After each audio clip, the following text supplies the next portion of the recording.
It's time to add some new players to the Red Sox target list this offseason.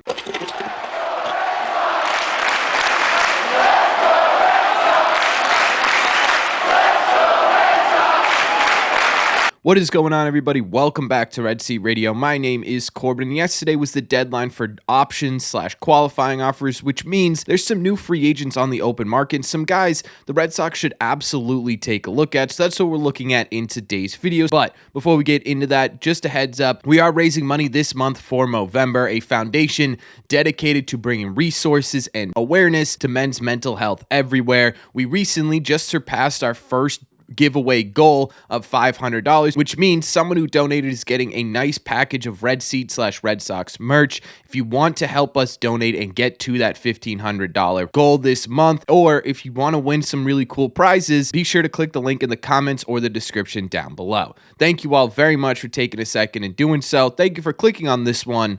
Let's get into it.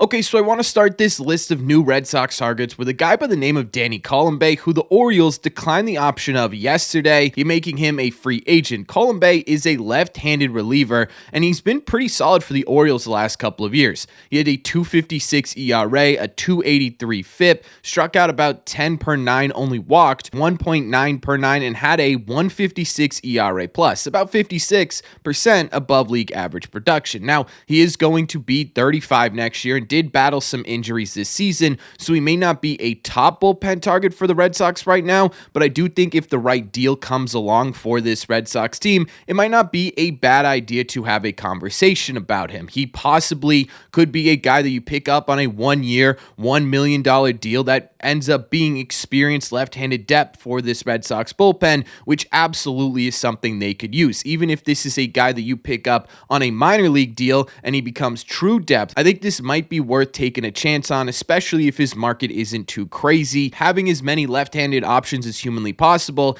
especially on a team that is very right-handed heavy when it comes to their pitching staff, makes a lot of sense. Danny becoming a free agent, in my opinion, immediately puts him on the board for this Red Sox team. Now, the second guy I want to talk about in this video is a player by the name of Sean Manaea. He opted out of his deal with the Mets yesterday, and as a starter, he's had a couple of off years, but this year, he put it together in a really big way. In 32 starts, he had a .347 ERA with a bit higher .383 FIP. His hits per 9 were way down compared to his career average, and he finished with a .114 ERA plus. He also has experience working with Andrew Bailey. Granted, it was an incredibly successful experience with a 4.44 ERA in 37 games, only 10 of them being starts, but that familiarity could entice the Red Sox enough to have a conversation about Sean Manaea. This could be a really viable option for this Red Sox team, but there's one big thing standing in the way of that, and that is the qualifying offer. The Mets did attach the qualifying offer to Manaea yesterday, which means if the Red Sox are interested in Manaea's services, they're going to have to give up a draft pick, which doesn't seem like something the Red Sox are too inclined to do, so that could ultimately take Manaea off the board. But again, like Colombe, if the Red Sox are looking to sort of bolster the depth options for this Red Sox team, Manaea might not be a bad option. He has experience with Bailey. He was very successful this season. He even made some pretty big postseason starts for the New York Mets this playoffs. This could be someone that the Red Sox look to fill out the back half of this rotation. I do think this only really works if the Red Sox are planning on trading someone in the back half of this rotation, but still, I think he's worthy enough or fits well enough on this Red Sox team that he should be on this list of potential new targets. The third name I wanted to talk about is Eloy Jimenez, whose contract was declined by the Baltimore Orioles yesterday. This one's a bit of an interesting one, but I do think it's worth having the conversation about with how he fits on this Red Sox team. Career-wise, he's been a really solid right-handed bat. A .269 average, a .318 on base percentage, and a .462 slug for a .113 OPS plus. He's still young at just 28 years old and fully healthy, has the potential to hit 30-plus home runs. The problem with Eloy is that he hasn't been healthy. He has been a guy who simply cannot stay on the field. In fact, the most games he's ever played is 122 games all the way back in 2019. But in that 2019 season, he also hit 31 home runs, right? It's a really interesting conversation to have when we talk about a possible fit with Eloy Jimenez on the Boston Red Sox. He's a pull-happy power hitter, which fits normally really well with a team like the Red Sox, specifically in Fenway Park with the Green Monster. You just saw a guy in Tyler O'Neill who I think a lot of people were back and forth on giving a qualifying offer to. Also had a history of not staying healthy, stay fairly healthy with this Red Sox team. And if the Red Sox are looking to balance out their lineup a little bit and not spend a ton of money outside of pitching, this could be someone the Red Sox pay attention to. It would most likely mean that him and Masataka Yoshida split some time at DH, which isn't exactly ideal, but like we talk about all the time, there really isn't an ideal fit when it comes to a right-handed bat with this current roster. Someone's going to have to move. You're going to have to shuffle guys around, and if platooning a guy at DH keeps Masa healthy, keeps Eloy healthy, and helps balance out your lineup, it could be someone the Red Sox look into a little bit. Now, these three guys, they're not exactly top of the list when it comes to Red Sox wants, right? These are kind of guys that you sit there and you say, yeah, I could see the fit with this Red Sox team. It's not perfect, but there is some sense to be made here. However, there were a couple of guys that were added to MLB's free agent list just a couple of days ago or yesterday that really make sense for this Red Sox team that I think absolutely do shoot up to the top of wish lists for Red Sox fans. So let's get into those guys.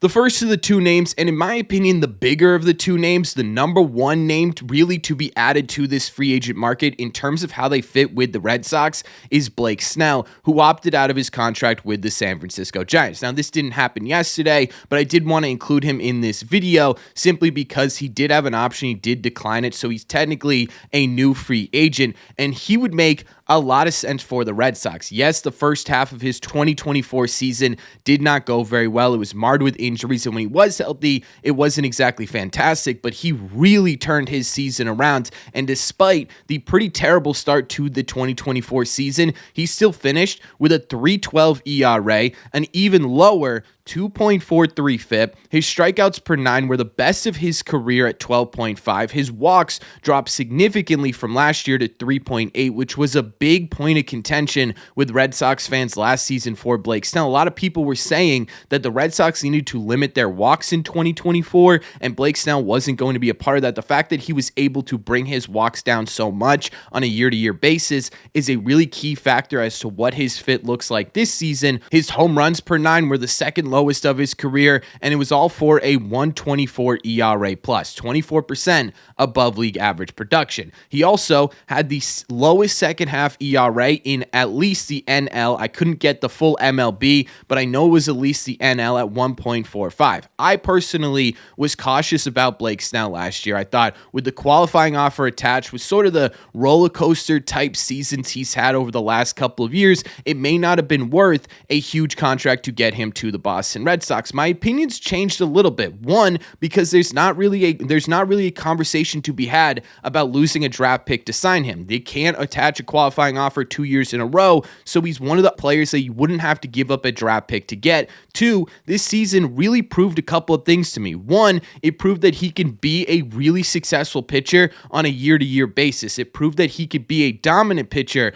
on a year-to-year basis. It also proved that he can battle adversity. This was really a big season for him. He didn't get the deal he wanted. He didn't get the team he wanted. He signed a multi-year contract with a whole bunch of opt-outs, hoping to prove he could get that big deal. And he went out there, and despite a really crappy start to this season, he did exactly that. And I think that shows a lot of the character that Blake Snell has, and I think that could be a big positive for the Red Sox when it comes to their rotation. In terms of fit, he makes all the sense in the world on paper, right? He's a left-handed starting pitcher, something the Red Sox have absolutely none of right now. He's a multi-time Cy Young Award winner. He is a certified ace that could sit at the top of this rotation. The Red Sox don't really need to bolster the back half of this rotation. They really need to bolster the front half of this rotation, give someone to pair with Tanner Houck, and Blake Snell could absolutely be that guy. I think Blake Snell is honestly worth his own video because, in my opinion, with him becoming a free agent, he jumps really close to the top of the Red Sox wish list in terms of fit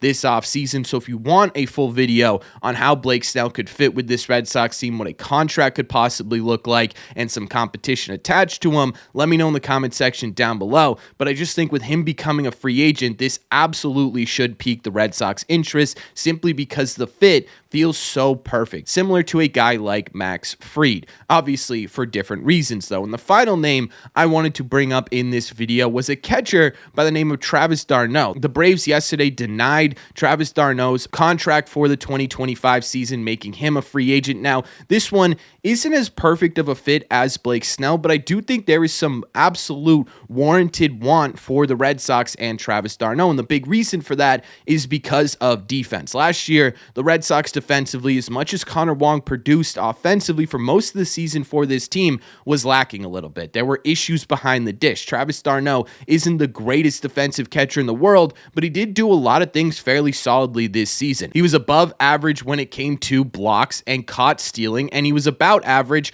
when it came to framing. Having just simply a league average defensive catcher would be a big upgrade for this Red Sox team defensively, and I think especially coming into a year where you're trying to improve the front end of this rotation, having a solid defensive catcher behind the dish could go a long way in doing that. Plus, he's not exactly a terrible option at the plate either. He's certainly never going to win a Silver Slugger or be an MVP candidate at the dish or anything, but this year he had a 238 average with a 302 on base percentage and a 436 slug, which was good for a 103 OPS plus, 3% above league average production. So what you'd be getting from d'Arnaud is simply an average player, which honestly really isn't a bad thing at all. And I think specifically for the Red Sox, getting that catching depth, having a guy on the bench that could not only back up Connor Wong, but sort of split time with him, at least until Kyle Teel is ready, could make a lot of sense. And it also gives the Red Sox options back there. We made a video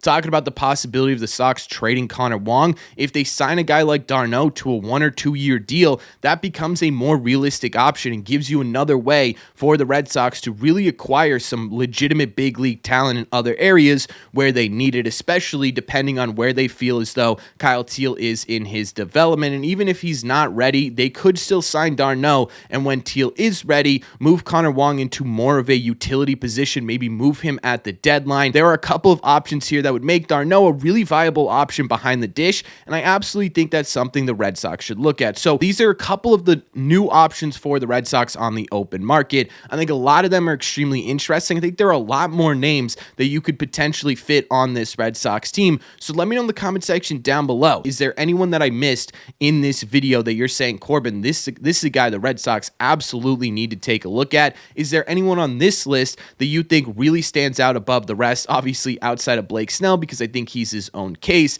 Anyone outside of that you're saying, hey, the Red Sox would be fantastic to go out and get this guy? Let me know all your thoughts on some of the new Red Sox free agent targets in the comment section down below. As always, if you made it to the end of this video, do me a favor. Make sure you guys have hit that subscribe button if you haven't already. If you're new here, we talk Red Sox content almost every single day. Also, make sure you guys have hit the like button on this video as well. It just simply helps these videos out a ton. It's the best way to let me know you're enjoying the content. Don't forget, if you want to listen instead of watch these episodes, all you got to do is head over to your favorite podcasting app and look up Red Seat Radio. Don't forget, we are still raising money for Movember. We're basically a third of the way to our goal here. So if you want to help us get there, make sure you guys hit the link in the description or the comment section down below. Thank you all very much for clicking on this one, and I will see you in the red seats.